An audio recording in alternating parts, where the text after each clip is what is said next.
Bonsoir à tous et bienvenue dans ce point de l'actualité. Le vice-président de la République, Témoko Mélié-Koné, a rencontré hier soir le cardinal Jean-Pierre Coutois. Une visite de courtoisie où les deux personnalités ont parlé de paix et du renforcement de la cohésion sociale en Côte d'Ivoire. Et l'actualité, c'est aussi ce 1er novembre, fête de la Toussaint. Les chrétiens catholiques du monde entier ont célébré l'événement. Les fidèles de la paroisse Saint-Pierre de Cocody-Blocos n'est pas en reste. Chants, prières et exhortations à suivre les pas des saints. Voici le reportage.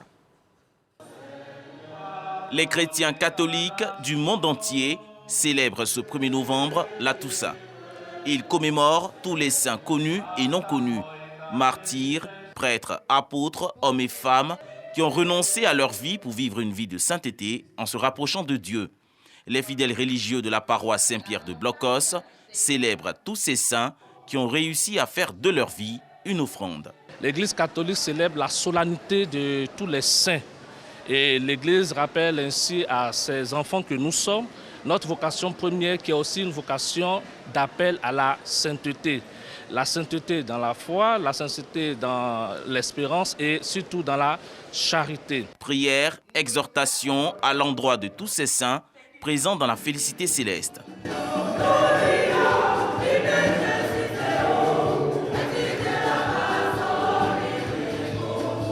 Des hommes qui ont été bien dans leur vie et qui sont morts.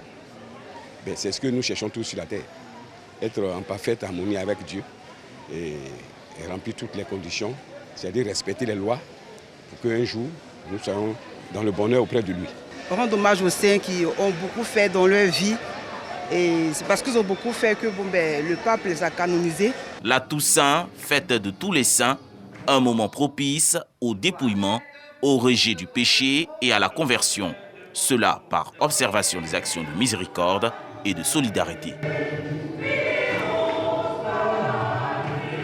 Voilà les fidèles de la paroisse Saint-Pierre de Cocody-Blocos qui ne sont pas en reste. Un large écho de cette célébration dans le 20h.